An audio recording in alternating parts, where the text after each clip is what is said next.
to A Well-Designed Business. My name is LuAnn and I'm so glad you found this podcast. Together with my husband Vince and our partner Bill, we have grown our company Window Works from the ground up. So I know and I understand the challenges you face in running your interior design business.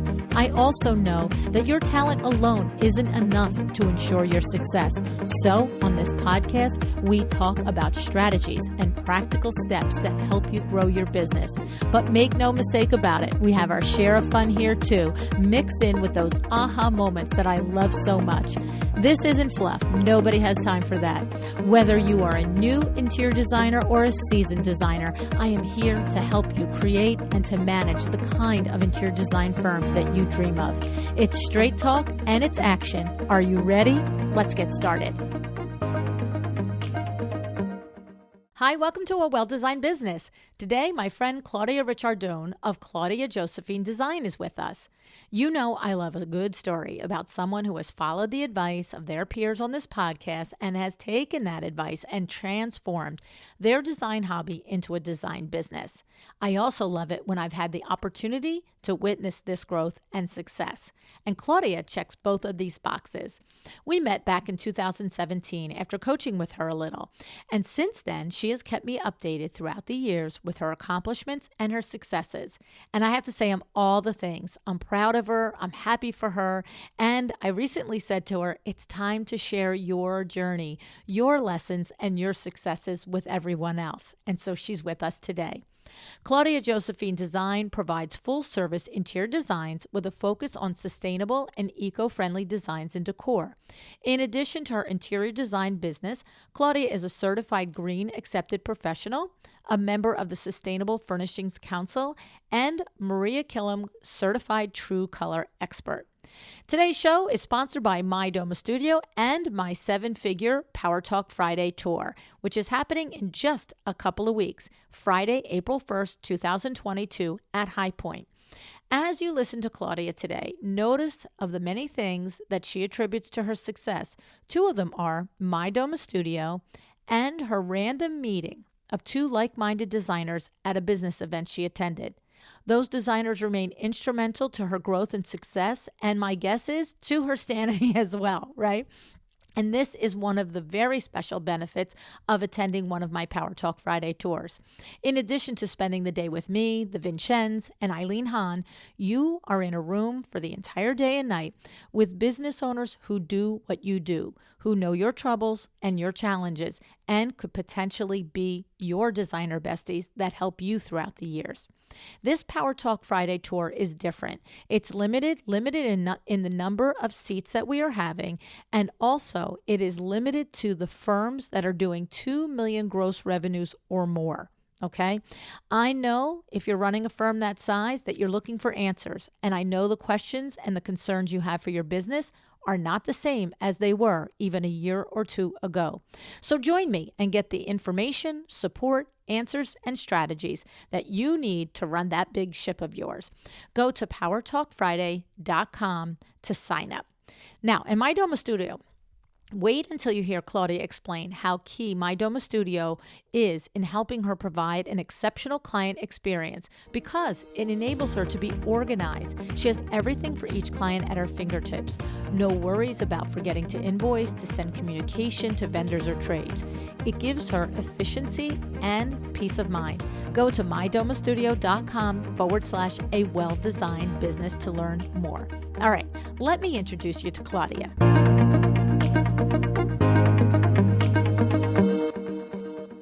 Hi, Claudia. Thanks so much for joining me on A Well-Designed Business today. Hey, LuAnn. I am super excited to be here today. I'm happy to have you here today, too, Claudia, because I love when I get a chance to talk to all of you, but I love when I have the opportunity to talk to somebody that I've been able to really practically, firsthand watch you build your career. You and I met each other back in 2017 and you did some coaching with me and I really got to know your business and you and where you're at. And I've always appreciated, by the way, as you've grown, how you've randomly sent me an email or a text and letting me know of your latest accomplishments. I remember one time what was it, 7 or 8 or 9 months after we worked together, you actually sent me a screenshot of your QuickBooks bank account balance. Yeah, yeah. It's I was exciting really stuff. excited. Yeah, Yes, it is yeah. exciting stuff, and so it's fun for me because I love to pick apart how somebody has built their business, and I love it when you're not so far away from it that you can look back and see the and remember clearly the things that were hard and also the things that worked, and but also to have watched you do it firsthand is fun. So all right, so today we're going to talk about some of those things, some of those, you described to me that on reflection that there are pain points that you can recall having gone through, and we both agreed that it's probably a great lesson for the interior designers, or your colleagues out there that are let 3 or 4 or 5 years behind you, and to kind of get a little shorthand for them, right? So talk to us a little bit about Right. your reflection on the pain points that you went through and how you had to start to come out of them and look at your business differently. Sure. Well, let me give you a little background information, which I know you already know, but for people who are listening, Mhm. my original career, I was a school psychologist, and I also was an adjunct psychology professor. So I taught psychology, and I was making the transition from a job or a career as a school psychologist to then a stay-at-home mom, and then eventually I established an interior design business. There's a concept in psychology that pain is what causes a person to grow. But a lot of times you'll see people who will be experiencing pain, they'll complain about that pain. And so, what pushes you to that point where you actually will come up with a solution, right? And get past that pain? It's when the pain has grown worse than the perception you have of the pain it'll take to grow, right? Mm. So, when there's a pain point, you ask yourself, what quality do you need to develop in order to move past the pain point? And I've also got a quote from Michael Beckwith that I love. And I'm going to paraphrase this actually, but he says that pain pushes you until a greater vision begins to pull you, right? So Mm. I'm sort of painting a picture here. So here I am, psychologist, now stay at home mom, and I'm switching to a career as an interior designer. The project that really moved me into interior design, made me realize I could make a career out of it, was building our own custom home. So we did that, turned out great. People asked who our designer was, and then people started asking me to help them to design, and eventually what was a hobby started to morph into more of a career. Um, but as it did, I realized, like, it's one thing to help your friends, right? Here, let me help you pick out a sofa or, Mm. some draperies or something. But it's another thing when a person who doesn't know you, a client, is putting their trust in you. they you are helping them to make decisions that could potentially be very costly, right? Mm-hmm. And you could either help them to make good decisions or poor decisions. And yeah, and I thought, oh my gosh, how am I going to charge a person? Like, in the world of psychology, I had all this training, 2 graduate degrees, internships, work experience, lots of experience. And in design, I didn't have that level of experience or training. So that was really my first pain point. I needed to get additional training in order for me to feel confident meeting with clients, giving them advice, knowing that I was giving them good advice. And so my first step was I took Maria Killam's True Color Expert certification, and that helped build my confidence. Initially, I really started off doing color consultations before I started delving more into more like full scale design. Taking Maria's course helped me in multiple ways, and ways that you would actually not expect. And I really do feel like, I'm going to get a little woo woo here, but I do feel like if you allow the if you kind of tap into the wisdom of the universe, whether that's God or just a higher power, I really feel like it brings you to where you need to be. Mm. So when I was at Maria Killam's course, I got seated with three other budding interior designers. So one was Kate Holcomb from Kate Holcomb Designs, one was Bree Hayes from Harlow Hayes, and then the other one was Max Breedlove, who now actually went on to be an attorney. So Yeah. her career went a little, differently, but um, and those three women were so important in helping. We all helped each other to build our careers. So I would listen to your podcast and I would remember hearing about people doing masterminds. So we formed our own little mastermind and we would listen to your podcast and we would take those lessons that everybody was, saying you needed to do, and we would start to incorporate it. So not only did I get Maria's training and the confidence that I got in knowing that I could specify color and do it well, I also was able to build a really good network of like-minded women, and we all supported one another. So it was really an excellent experience, and we're still all really good friends. And I still do masterminds with Bree and with Kate.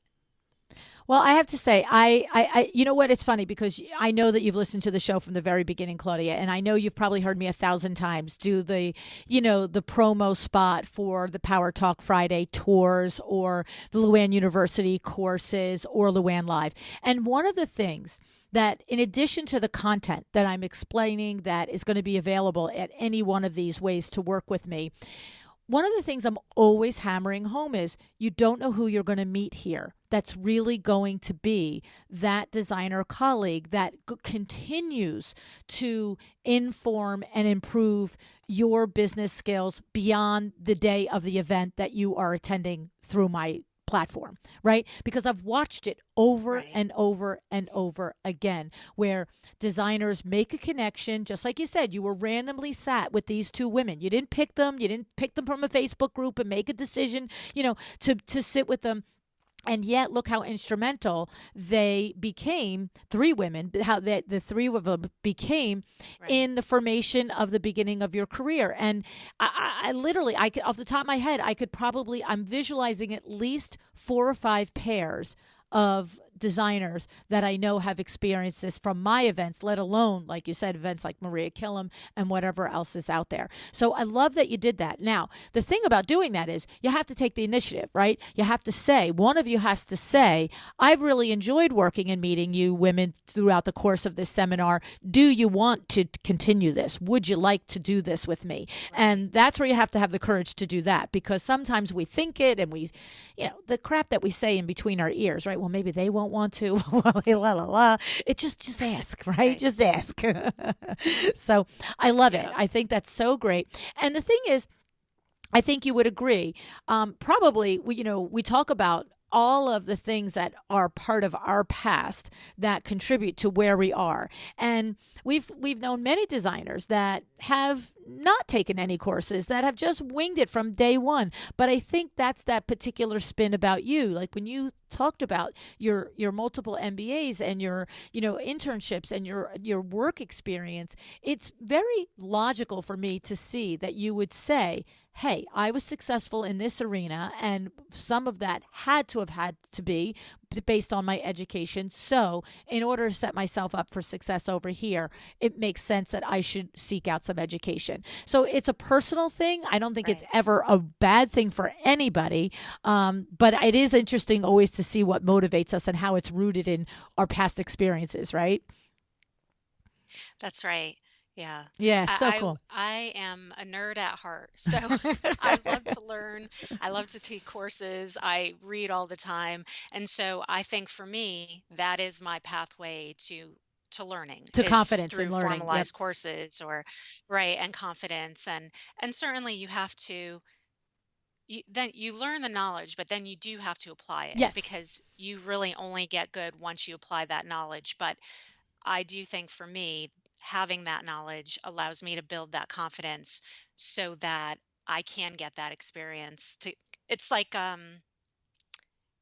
it it's self-perpetuating, Right. right? Mm-hmm. I get more confidence, I get more Yep. experience, I get more knowledge. Exactly. And it's funny because I'm similar. I don't typically do it in a formalized setting like that, but I've said on the podcast, how many times when I was, 43 or whatever years old and I was going to run my first half triathlon, a sprint triathlon, I should say.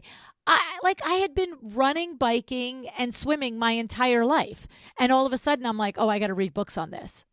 And my Right. husband's looking at me like, what are you doing? But you always do learn something. But here I am, leading up to the try, reading every single book I could order from Amazon on how to run a triathlon. So I agree. It's what motivates you, but it does. I'm similar. If I read it and then I go apply it, I'm like, oh, I got this. I own this information now. So I Right. love it. And then what Right. happens now is, I know from when I first met you, the next phase for you was taking the quote unquote hobby business into real business, right? Like you started to get serious and say, oh, Right. okay, this isn't just something that I do. Tell us about that mindset transition for you and some of the things that you did in order to actually transition from hobby to business. Yeah, so I'll tell you sort of a funny story about that. I had been doing interior design as my side hustle, right? Being a mom full time, really, and getting some experience in interior design. But, we would meet with the accountant, and the accountant would say, Claudia, that's great. You made a little money, but you've got to make more. The government's going to start thinking this is a hobby. And then every so often, my husband, we're sort of straight with one another. Mm. So, no filter, I say. So, like my husband would be like, Claudia, you could go to Starbucks and make more as a barista. Like, Mm-hmm. you have to decide. And at the same time, um, the supervisor from the county where I used to work as a school psychologist had contacted me, and they were offering me a job. So I was really at a crossroads. Was I going to go back to work as a psychologist? Was I going to really try to make a go of it as an interior designer? And I knew in my heart that I really wanted to be an interior designer. I loved my career as a school psychologist, but I felt like I was in a different phase of my life, and I really wanted to make a go of interior design. So I needed to get my team into place, and I needed to move from viewing it as a hobby to a real job. And so, again, I'm going to go back to my background, my education. So in addition to my degrees in psychology, I double minored in sociology and art history. So you see, I always had sort of Mm. that creative artsy part of me. Mm-hmm. But in sociology, we learn the concept of pink collar work. And so pink collar work is traditionally women's work, right? Mm. Teaching, nursing, service professions, secretaries. And generally, they tend to be lesser paid than jobs that are male dominated. But also, if you have a male in the same position, they tend to make a higher wage than women. So even within the field of interior design, males tend to be paid better. They tend to own, according to a trade magazine, it's called Contract magazine, men own more of the top interior design firms. And I had to stop and think about it. Like, why is that? And I'm Mm-hmm. in a lot of Facebook online interior design groups, and I'll often see how women respond compared to men. And Mm-hmm. these, of course, are generalizations. This isn't everybody, right? I don't want to stereotype anyone. But for women, a lot of women get into it. They are doing it more as a hobby, it's something on the side. They may have a husband who's a primary breadwinner, which was my situation, right? So I had a little bit more of the luxury of being able to do it as a side gig versus my primary source of income. But when I see people responding in the interior design groups, a lot of times the women will worry, am I charging too much, or am I doing this correctly, or I know I need to set this boundary, but it's really hard for me to set the boundary. And then I see the men respond. They're like, if you want to make X amount per year, this is what you got to charge. This is what it is. Like, there's no hemming and hawing. There's no, oh my gosh, I feel badly, or am I worth it, or is my confidence good enough?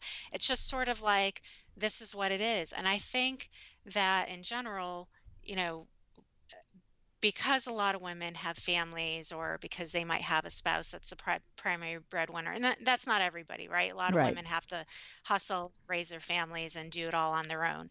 Um, but there's been a little bit more wiggle room to accept less money, to not set those boundaries.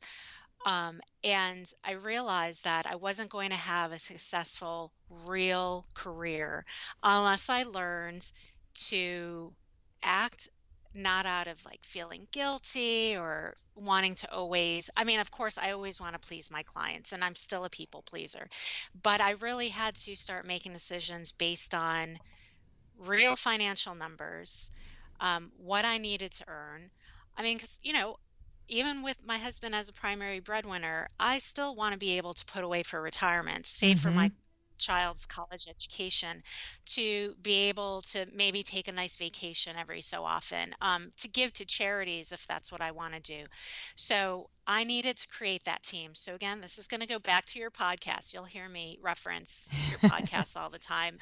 I swear, guys, I wasn't paid by LuAnn to say these things. Like, genuinely, her podcast has been like one of the most influential um, influences on my new career, or not new anymore, but as Right. I started my career, and even as I'm progressing through my career. So I needed to get a bookkeeper, which I did. I also needed to get a professional photographer. For anyone starting off, get some, once you do a couple projects, even if you're designing in your own home, hire the best photographer you can afford. Mm. Hiring a great photographer is what actually I got me published in my first magazine, in Lux Lifestyle magazine.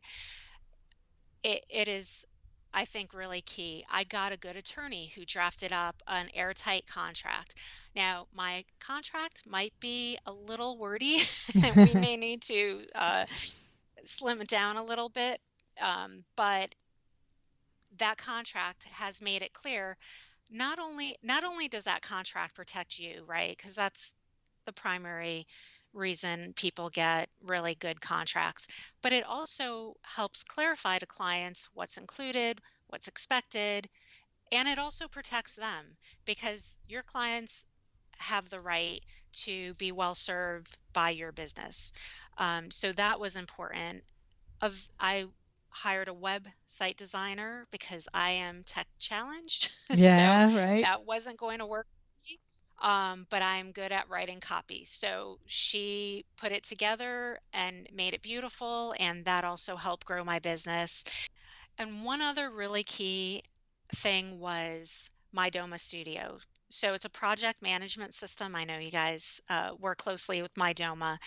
And I remember when I was on the fence, because obviously I wasn't, at the time where I was starting my business, I wasn't making a lot, but right, but all these are big expenses: good photographer, attorney, accountant, bookkeeper.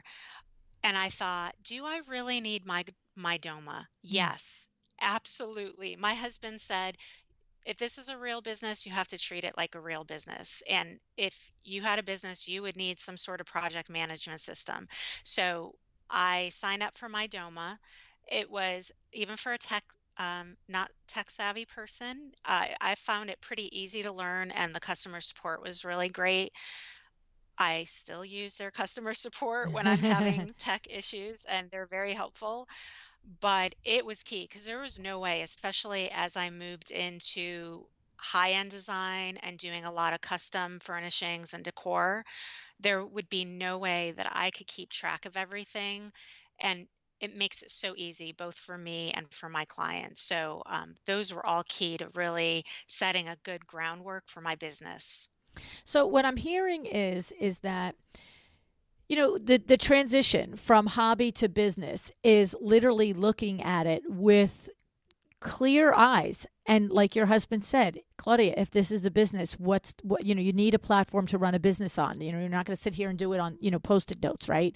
And I think it's Right. interesting that your husband had that perspective, going back to your other point about how more women tend to trudge along with a quasi hobby business for more years than I guess I would say, Claudia, for more years than men do, and possibly, to your other point, women that are the sole breadwinner, right? Because I think that's what it is. Right. So there's something in that, in whatever our circumstances are, if we have the safety of it, of another income, whether that's a partner or an inheritance or whatever the situation is, it tends to, I think it's I think it's human nature to have a fear surrounding making the investment in yourself and your business. And if you don't have to, Mm-hmm. and you can put it off longer because something else is taking care of your basic needs, then you can drag it out longer. Like, that's what I see. That's what I see. It's like, if I'm Right. working or talking with a designer, if they're, I have, I've worked with designers that they are the single mom, they are the only breadwinner. And the attitude is different. The attitude is like, I am Mm-hmm. still scared. I'm still wondering, can I invest in my Doma studio? But if you tell me I got to do it, then that's what I got to do, because this has to work. We need the rent paid. You know what I'm saying? And Right. so it's just Right. like, it's that shift. And to your point, it is generalizations, and because generalizations, generally, there are a lot more women that have the luxury of not being the primary breadwinner. That's just the way our society has been to thus far. Of course, it's changing, and thankfully so, right? But I would even relate it to Right. my experience with launching the podcast. So the similar experience is that we have WindowWorks, and WindowWorks at that point was a 35-year business, and it was successful, and it was paying, for itself and for all of our employees and our house and our lifestyle and everything. And when I went to do the podcast, it was funny because I did the business plan. I sat the Vincennes down and I put it all in front of them.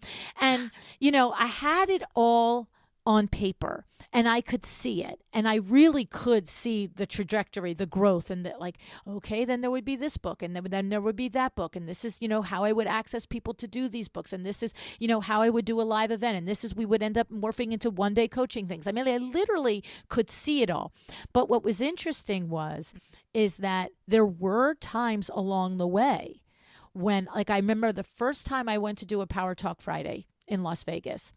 It was probably about a $10,000 investment in order to put it on the line, to just pull it off.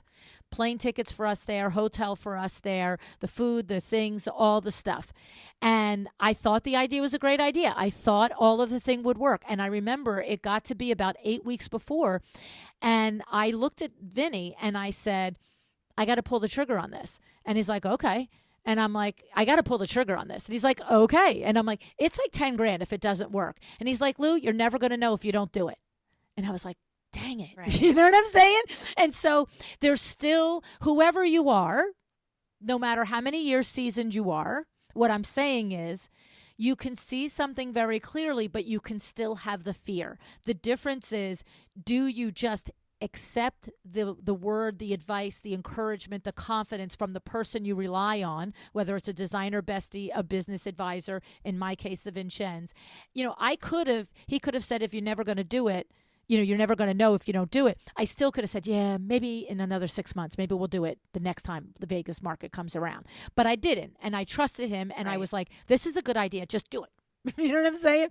So and of Yes. course I did have my bills paid. So there's that too, right? We would lose $10,000. That would not be a happy moment. Okay. But the thing was, the point of view is that if you're running a business, there is no getting around making an investment in that business. That's the point.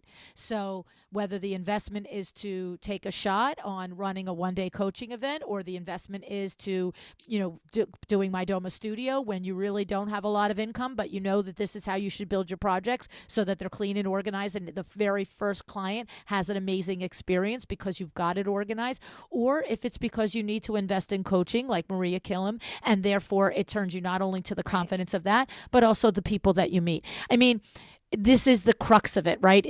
You said it in the beginning, when the pain that you're in isn't as bad, or how do you say it again? The pain that you're in is becoming worse than the pain that you think it is to be to do it, right? Right.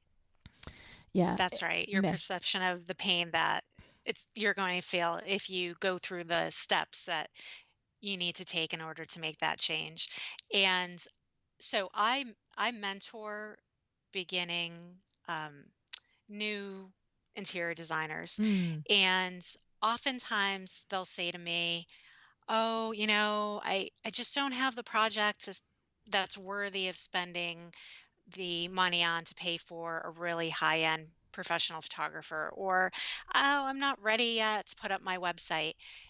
But you just have to get to a point where you say, this needs to be done and I'm going to do it. And I know sometimes it's hard to make that investment, especially when you are in the beginning of your business and you're really putting more into it than maybe you're earning from it, but it really is important. So my father, he's now a custom home builder. He Mm. became one after he retired, but he used to be a restaurant owner. You can't open up a restaurant without having, right, your physical Hundreds of space, thousands without of having all dollars. your equipment, hundreds of thousands of dollars.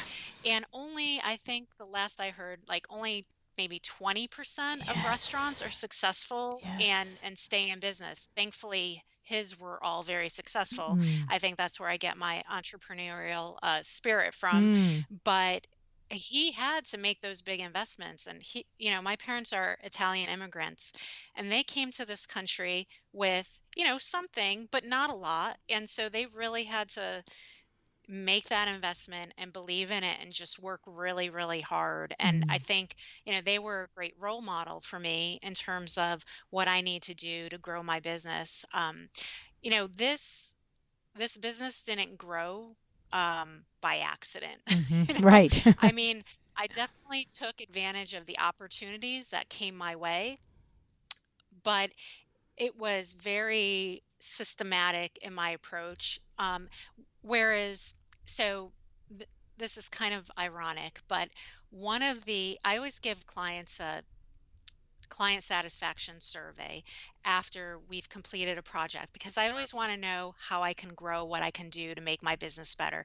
And usually it's right, lots of accolades. And I say to clients, I know you're being nice and you want to tell me all the good stuff, but honestly, if there's something that I can improve upon, please let me know, because that is how I improve my business and that's how I grow my business. And so if there is something that clients say, like for instance, one recent client said to me, I think I would have preferred, and I happen to use a flat fee model at this point, Okay. but at the time I was trying to, right, being a people pleaser, I try to accommodate everyone. So she was used to an hourly fee model. And so she requested that I do an hourly fee model. And I did that for very small things, but not usually for bigger projects like we were doing.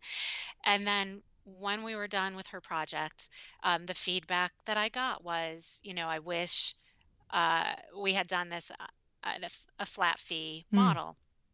And I realized that when I would try to accommodate people by moving away from my process, it almost always backfired, right? Mm. Like I would maybe, like in the beginning, I was afraid to charge a margin on trade product that I was selling. Well, I mean, first of all, right, it's a business. Like you don't go Don't get to me started, Target Claudia. and and you don't expect to pay Target's wholesale price when you go to Target. You You know there's going to don't? be a You mean margin you don't because, stand there at the customer right, service desk and demand to know what Target paid for that? Yeah, I know, Oh exactly. God. So you don't do that. But somehow in this industry, people expect that some people, right? Not everybody, but some people expect you're going to give away your entire discount. Well, then you have no place to go but down Right. because let's say now I've sold the dresser, right? Yes, yes, I've made design fees, right? But let's say I sell the dresser at my wholesale price. Now the dresser comes in and it's damaged. And maybe it's not damaged enough that the company will like take it back, but now I've got to bring my furniture repair person to repair it. And now I've got to try to get that reimbursed through the company. And maybe I don't have the time to do it, so I've got to pay my assistant to do that. Or it comes in and it's the wrong color, or there's some other issue, right? That's going to take away from your bottom line. So you're trying to sell it to someone at your cost because you think that's maybe being nice or that's what you're supposed to do. And you're actually losing money from your business. So there's no point. You're taking on a large liability. What I wish in this industry, because it is sort of all over the board. I wish there's some more standardization in terms of I think back in the day, old school, before I was even an interior designer, there was a standard markup that Mm-hmm. you would do. It was a certain percentage. I'm not going to quote that because I don't think people are even getting close to that anymore, um, because now there's so much competition with the internet. But certainly there's a manufacturer suggested retail price, and that is a fair price to sell your product at. I typically sell at a discount to that, but I'm still making a margin. And this does actually bring me into my next point of, you know, the right guides will come. So when the student is ready, the teacher will come. From the very beginning of my business, I always wanted to make sure I was running a very ethical business, that I was serving my clients well, and also important that I made a profit like a real business, right? So I think you can do all three of those things really well. But, I'm Catholic. The Catholic guilt always kicks in. I'm a people pleaser. So you could tell me, LuAnn, Claudia, you need to do this standard markup, and you have grown to, this standard of designability, and you should be charging this much for your designs. You could tell me that, but I'll say, oh, LuAnn, I feel that's maybe I'm being a little elitist, like Can I then interrupt you for a only second like, here? Let me just interrupt you for a second right. here. Do you remember the conversation that we had about this in 2017? I Yes, mean, do you I remember that I do. used the I example do. to you of a lawyer? Do you remember that? I So you were that I having don't trouble. remember. No, I You don't. okay, so you were having trouble. I can remember I was sitting in my car. We had a coaching session and I had to do it in between window works appointments then. And I was sitting in my car I do. Yeah. and you're explaining this to me that I need to be ethical, and I'm afraid if I charge this, and going through the whole thing that you're describing. And I remember saying to you, I said, let me Yes. just say something to you. You got a lawyer, and you're supposed to go to court with this lawyer. Okay, because what I was going through was exactly that. If you are not selling this at enough markup, and then you have to then get the work done and get a repair done, or follow or chase it down because it came in damaged or because it came in wrong, and you've got to chase all that down, you didn't want to charge for those hours. I remember you did not want to. Oh, I don't think I could charge Right. for those hours. I was like, you don't? Because are you going to do it or are they going to do it? Well, I mean, I think I should do it for them because Right. that's part of the thing. And I was like, let's just say there's a lawyer. You're going to go with your lawyer. You have to meet at court. And your lawyer gets out of his or her home at 9 o'clock in the morning and drives an hour to court, looks at you, smiles. You both go sit in the bench and you're sitting there in the court waiting, waiting, waiting. And they say, oh, the judge will be late. And you're waiting, waiting, waiting. The judge will be late. Waiting, waiting, waiting. I said, maybe it's 2.5 hours later. They finally say, oh, court's recessed. The judge had emergency, isn't coming. I said, the lawyer then drives back the hour back to his office, and then you get a bill for 4 hours. Like, do you think he says, yeah, it Right. wasn't your fault that the judge didn't come, so I'm not going to charge you? I'm like, what are you doing? Like, you know what I'm saying? Yes. I've Yes. told that I story a do hundred remember that times. now. Yes. So I'm And glad you though. made another really, What's that? yeah. I was going to say, and you made another really important point, I think, during one of those sessions too, because what I realized, I think, during that time was my superpower was not the sort of budget design. Like, I Right. can do that. I can, go pull stuff from Home Goods and Target and stuff and put something really pretty together. But that wasn't my superpower. My superpower was really doing the high end, layered, high quality product designs.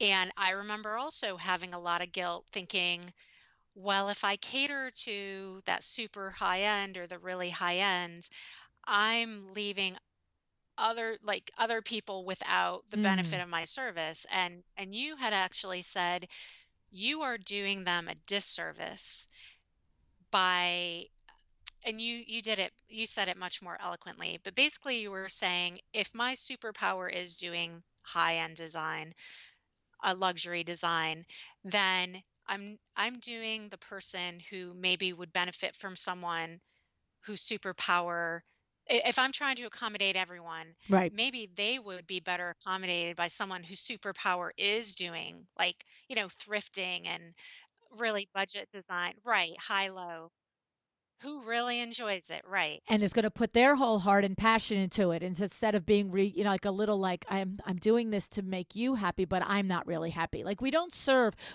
up as our best self if we're not in the zone of our best self. And that was what I was trying to help you understand. That was your Um, journey. That was your journey but of coming I to have that, to right? say that was my Yeah. journey. And since then, I've gotten a lot better in terms of, and this is one of this is feedback that I get from clients all the time, and probably it came in part from that experience, but they do say that I'm a very good listener. I listen to their Mm, wants and needs, and I've really gotten to the point now where, for the most part, right, as long as the client is the right fit, I listen to their wants and needs, and I try really hard to give them what they want, and and typically in the budget of where we're exactly. aiming for. Now, I have to say, I've also become a little and this is what I'm working on, right? Because I've become a little maybe too honest in that Mm, initial conversation, the discovery call, where I'll say, like, this is, what my typical room costs, or, this is my design fee before. And, a lot of times going into working with an interior designer, especially if someone hasn't worked with one before, even if you have the budget, you don't know right. what you don't know. So if it's your first time working with an interior designer and you haven't really sat down to price out everything, even let's say you want to do a room through Restoration Hardware, just doing retail source, right? The client can do on their own.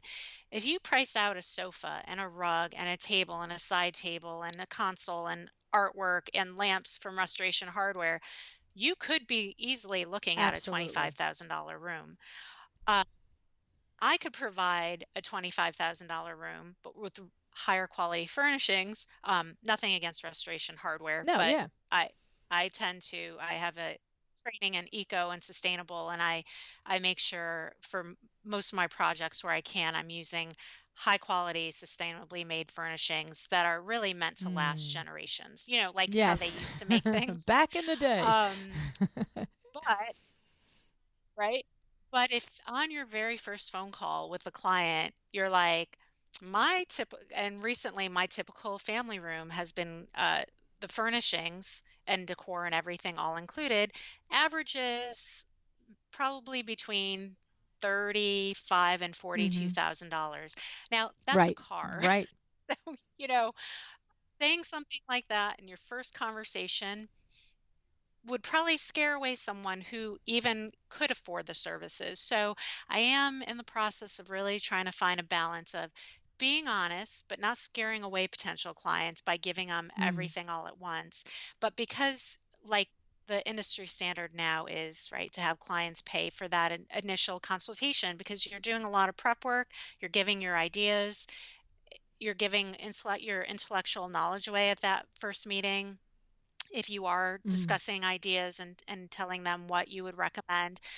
Um, but again, for me, I don't want to charge people that initial consultation fee if I know I am out of their price point. It's better to not have Yes. that. You know what I'm saying? It's better to not go to that point if they really know, if I really know a client is not going to be able to afford my design services and make the investments that are required to create the rooms on my website. And so that's what a lot of times potential clients will come to me and say, I saw your gorgeous work on your portfolio, and I'd love to have a room like that, and my budget is Right. five Yeah. Sorry. grand.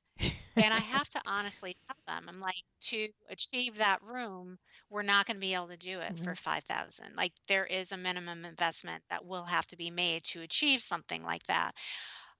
And these are really challenging, difficult discussions to have. Like even as you and I are having this conversation, and I'm thinking, oh man, other people are going to be listening to this, and I'm talking Yeah. about money.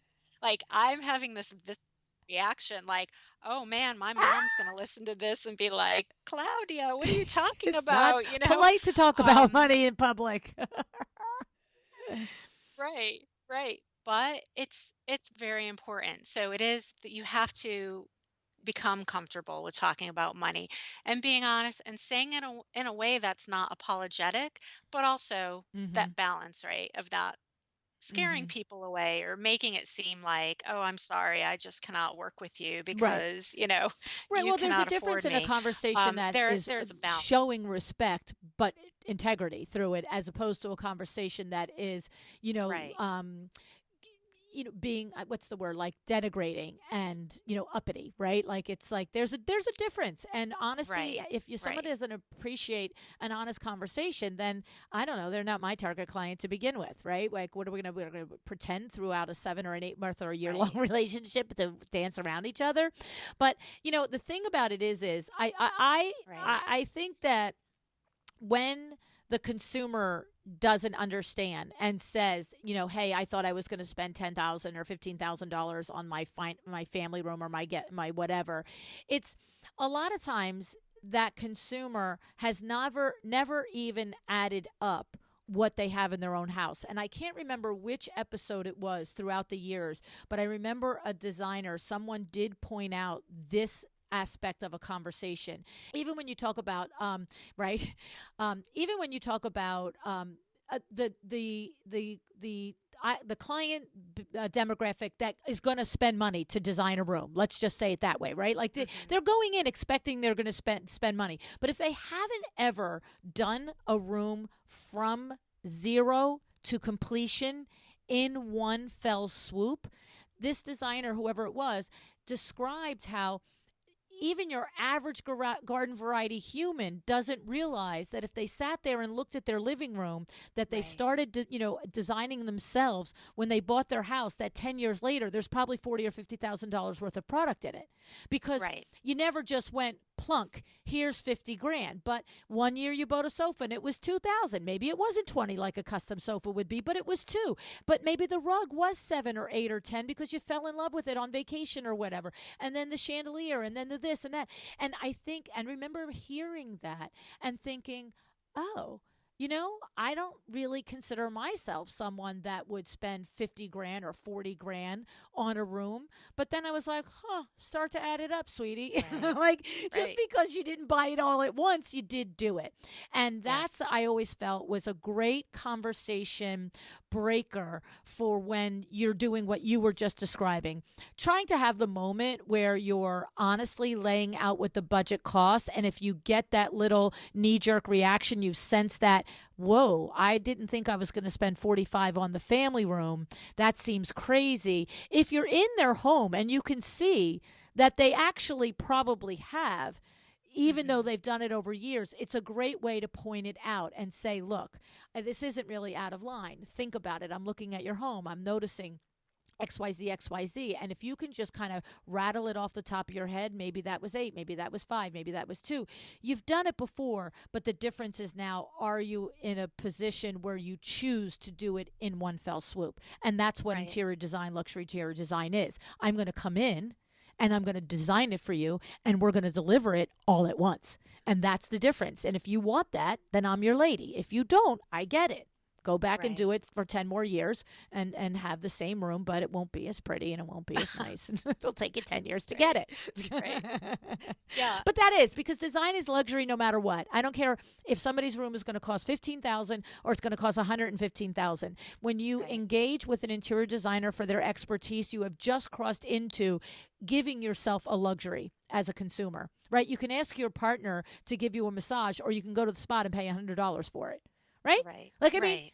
like it's a luxury to go have it at a spa. It's a luxury to have another professional, an outside professional, design your home. And when your consumer gets that, then the conversation is a little bit easier to handle, right? Right. Exactly.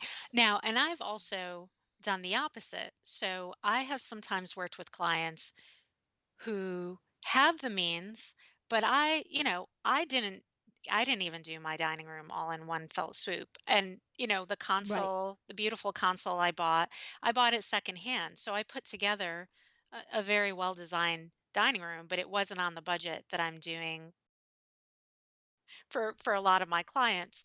And so sometimes I've done the opposite. I could remember one time, and like it's very trivial, it's minor, but it exemplifies the point. I picked out this beautiful Schumacher fabric for one pillow, one custom pillow that I was going to do for a client. It's a big project that I did, one of my favorite clients, and it was a beautiful project. And I remember going to her apologetically because this fabric was pretty pricey. And I was like, I know it's an expensive pillow and it's just one pillow, but it's really like this fabric is going to tie everything together and you need this pillow. And she's like, Claudia, don't worry. Like I I can, I can buy that pillow. And like, cause I was like going to her as if I were buying the pillow myself for Right. myself, You can't thinking do like, it. oh my God, I would never spend this much on a pillow for myself. She's like, give me But two, she was Claudia. like, yeah, she's like, it's no big deal, Claudia. Like, it's just a pillow. I can buy it. So I think we also take a lot of our own Mm-hmm. baggage per Mm-hmm. se Mm-hmm. into that client relationship too. So through the years, I've really tried to get better about, again, just being matter of fact. Like, there's no need to apologize. Like, this is the cost of the pillow. She Right. could have She bought doesn't it have to or take not, it. chosen not to purchase it. Right. And it would be fine. It's like I always say, right? Don't So save your clients money. They're grown-ups.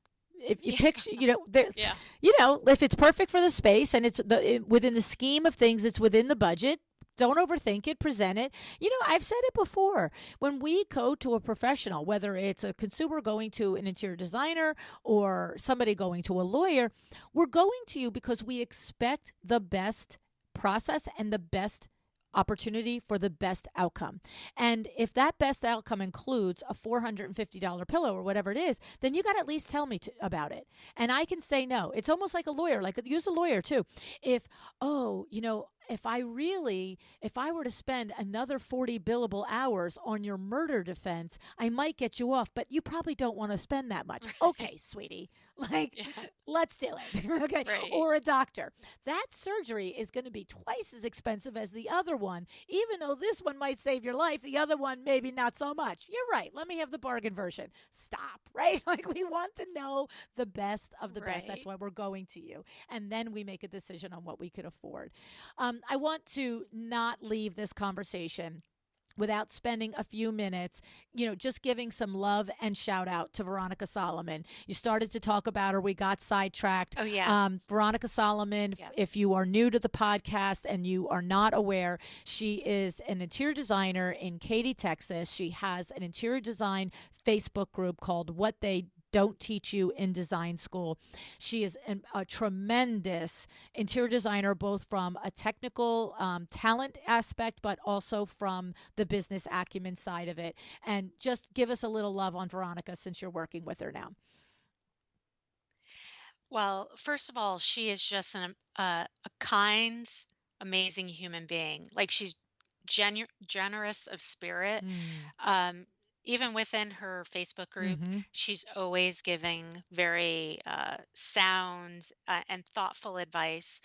And working with her has been great. I mean, for me, she said what we're working on is pretty minimal. Updating the services on my website, which uh, just went live yesterday in terms of the updates. Mm. So I'm happy to finally have those on there. And again, it goes back to like feeling confident and moving forward in what you do, and knowing that you're trying your best, you're doing a good job, you're always improving your systems. And so with Veronica, um, what drew me to her, besides, of course, that she's a great human being, um, is that for the majority of her career, she was really a solo designer. And I'm Mhm. basically a solo. I have a part time assistant. Now, she does, her kids work for her now. But for many years, she was very successful as a solo designer. And right now I have an 11-year-old, and she's young, and I'm still trying to be, an active part of her life. Mhm. So I decided now, while she's younger, I would not expand into a larger design firm, that I would keep it more as a solo with my assistant. But I wanted to know how to do that right to the best of my ability. And Mm. so Veronica is really helping me to do that. Like, all right, if you're like, as a solo, I'm going to have to take on a lot more, wear a lot more of the hats, right? So even though I have my team of things I outsource, like my bookkeeping or my website, I still do the majority of, all I do all the sourcing, I do all the designing. I do now have my assistant. I'm gradually letting go of the reins, which is painful for me because I like to be in control of everything. But my assistant Anna, who's awesome, I now have her doing more of the product tracking and managing the procurement. So Veronica's helping me to, I guess, thrive as a solo right now, until my daughter's a little bit older and I can expand. No, I can see that. It's so funny because I can remember when I first met Veronica. Her kids were little, and they would listen. She would always be listening to the podcast in the car, and her kids. I remember one time she messaged me, or I saw her at a live event or something, and she said, "When I pick up my kids in the car, they're like, 'Are we going to listen to LuAnn today, Mom?'" And so then one Yeah. time I happened to I think she reached out and she said, "It's my son's birthday next week. Would you say hello to him on the podcast?" And I did, and it blew his mind. Oh, It's so funny. that's But awesome. she's all the things you said. She's an awesome lady. She's thoughtful. She's giving. She's generous. I mean, there are times when someone will ask a question in her Facebook group, and I'm like, that answer had to take like 45 minutes. Like I just like, the time that she spends and pours in to each of us in the community is really something to be admired and to be grateful for. So I wanted to make sure. And she was on the show, of course. I'll put her episode in the show notes, as well as the episode with Maria Killam, who's another really fantastic, fabulous lady in the industry as well. So I got to say, Right. I'm so thrilled with your growth and the evolution of your business, and to have had a little glimpse of you when you were teetering between hobby and moving towards a real business, and to fast forward to see all of the things that you have accomplished since then, and the trajectory that you're on. And I love even that you made a conscious decision. It's not the decision to stay small while your daughter is through her last years of being under your roof.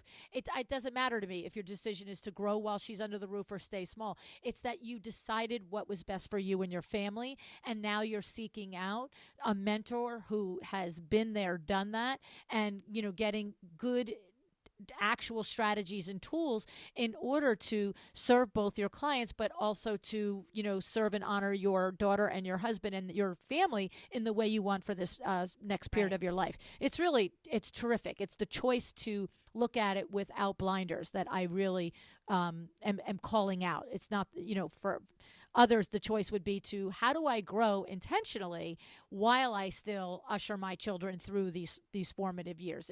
It's you hear what I'm saying, right? Yes, yes. And I mean, I'm still making, I think, a decision to grow.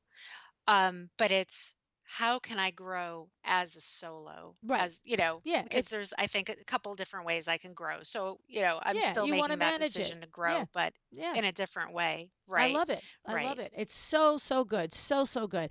Well, I said, Claudia, I just, it's great catching up with you. I totally enjoyed it. And I appreciate Same here. all the insights, that you shared and your lessons. And it's just terrific. And I'm just can't wait to see what the next 3 to 5 years bring for you. Thanks for coming today. Thank you, LuAnn. It was a pleasure.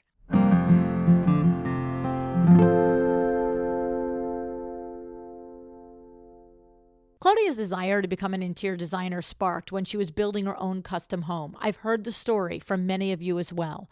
And the same thing happens, right? The talent doesn't go unnoticed. People start to ask and they say, can you do my home as well?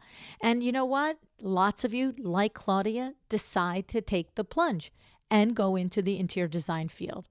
But then Claudia told us how a little while after that, her husband and her CPA would tell her that the government would see this only as a hobby.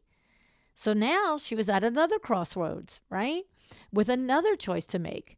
Was she going to continue a wonderful hobby, or was she going to run an interior design business? This is not an easy decision. If you've had to make it as well, then you know what I mean. But Claudia could see the vision of her business, and she decided to make it happen.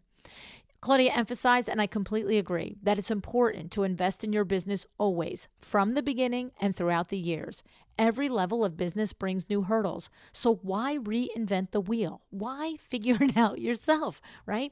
Whether it's a course, coaching, whether you're trying to onboard new employees, or you just need an employee, or a project management system like My Doma Studio. Trust us, for all of us who have done it, we know that it might be financially hard in the beginning to make those investments, but like Claudia's husband said to her, are you doing this or not? So Claudia said yes, and if you are committed to, do it with the best tools that you can get to give you the edge that you need. Another thing that we talked about time and time again on the show is having those hard conversations at the front end, right? Claudia understands that she can and should talk about money, and of course she can and now does it with confidence. But she says she can still remember that little cringe, right? And sometimes feels it when she gets to the pricing part of the conversation. However, she's learned to stand by her fees because she understands what her ideal project is and who her ideal client is. She knows her clients want value, honesty, and service, and she also knows that they are willing to pay for it and that they expect to pay for it, right? So think about yourself if you're going through some of these things as well, and what thought process and what beliefs you are attaching to the conversations that you're having about money. All right.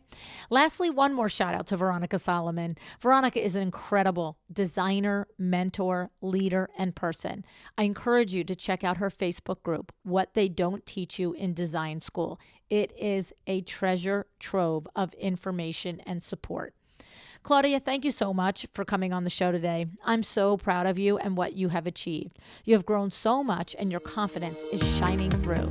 I love that the tables have turned, and where you once listened to every episode to learn how to make your business better, now you have done the same for someone else. I love it. I love it a lot.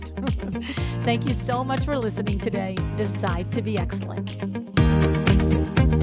Thank you so much for joining me again today. This podcast is a production of WindowWorks, your resource for custom window treatments and awnings. To learn how we can help you on your next interior design project, go to www.windowworks-nj.com. And if you're interested in working with me on your business, either through masterminds or one-on-one coaching, or you want to know how to get my book, The Making of a Well-Designed Business, or you just want to know what's going on in the podcast land and where I'm going to be, all of that is found at LuAnnNigara.com. Thank you so much. Have an excellent day.